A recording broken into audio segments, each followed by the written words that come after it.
Shalom Bapak Ibu yang dikasihi oleh Tuhan. Senang sekali bisa menyapa saudara semuanya di dalam program Alkitab Menyapa. Dan hari ini kita sampai kepada pembahasan Yohanes pasal yang pertama, ayat yang ke-14. Demikian bunyinya.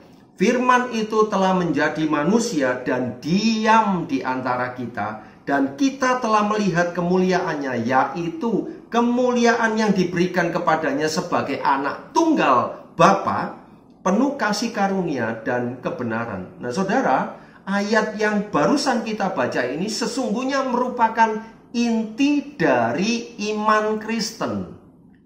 Iman Kristen itu intinya adalah Allah dari sorga turun ke dalam dunia untuk mencari dan menyelamatkan manusia berdosa yang mau percaya kepadanya.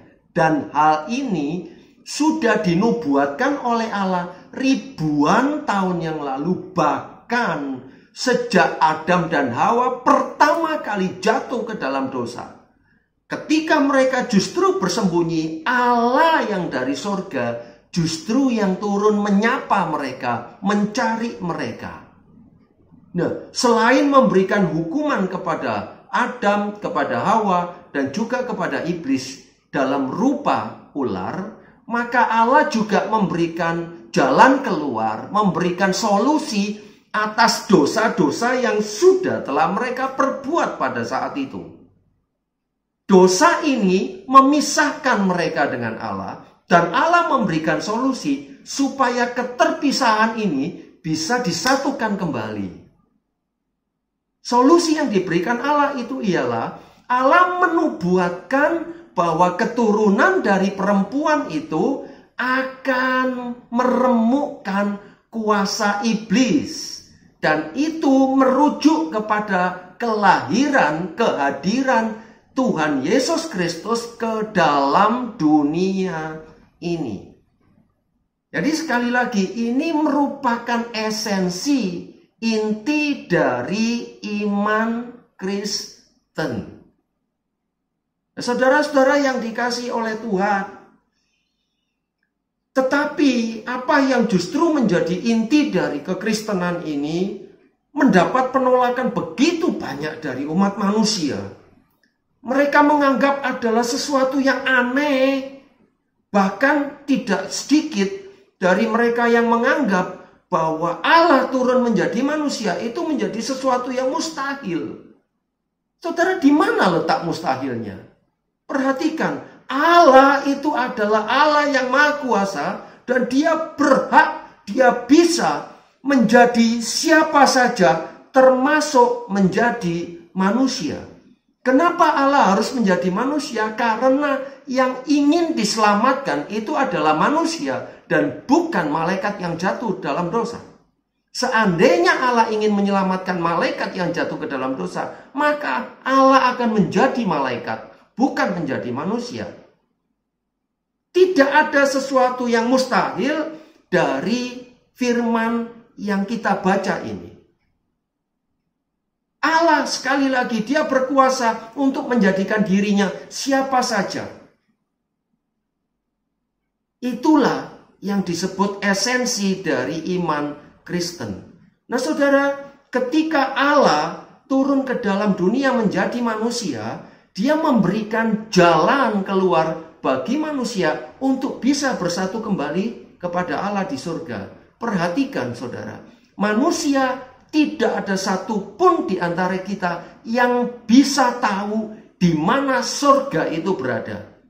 Satu-satunya cara kita bisa naik ke surga itu adalah yang dari surga harus turun ke dalam dunia untuk membuat saudara dan saya yang percaya kepada dia boleh kembali sampai ke surga.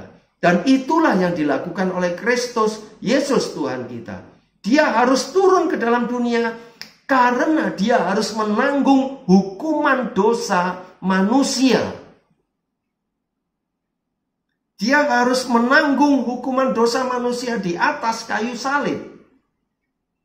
Dan ketika di atas kayu salib itulah Yesus berkata, Eloi, Eloi, lama sabachthani, Allahku, Allahku, mengapa engkau meninggalkan aku? Saudara, inilah yang disebut dengan hukuman dosa. Hukuman dosa yang pertama kali adalah putusnya relasi kita dengan Bapa di surga. Inilah yang disebut dengan kematian secara rohani. Dan yang kedua, kita mengalami kematian secara jasmani, yaitu melalui tubuh kita yang terpisah dari roh kita. Kristus harus mengalami semuanya itu, menanggung hukuman saudara dan saya, supaya ketika saudara dan saya percaya kepada Yesus Kristus sebagai Tuhan dan Juru Selamat secara pribadi, maka dosa-dosa kita ditanggung oleh Kristus di atas kayu salib, dan kita tahu jalan ke surga. Karena Yesuslah satu-satunya pribadi yang turun dari surga ke dalam dunia ini.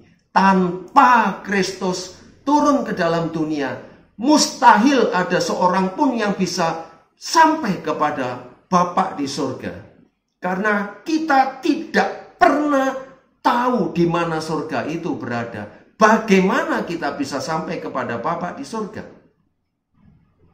Mustahil bagi kita untuk bisa sampai ke sana tanpa kita tahu jalan ke surga. Kristuslah jalan itu. Dialah jalan yang lurus itu. Dialah yang memberitahukan kepada saudara dan saya, memberikan jaminan kepada kita, supaya melalui iman percaya kepadanya, kita sampai kepada Bapa di surga. Nah, saudara-saudara yang dikasihi oleh Tuhan Yesus Kristus, jikalau saudara sudah percaya kepada Kristus, bersyukurlah dan beritakanlah. Jikalau saudara masih meragukan Kristus Yesus, maka biarlah melalui renungan ini, saudara-saudara boleh diyakinkan dan menerima Kristus sebagai Tuhan dan Juru Selamat secara pribadi. Dan Tuhan akan tinggal di dalam hatimu, dosamu dihapuskan, dan engkau dijamin masuk ke dalam kerajaan surga kapanpun engkau mati. Kiranya uraian firman Tuhan ini boleh memberkati kita sekalian. Selamat malam, sampai berjumpa di dalam program Alpa berikutnya. Haleluya, amin.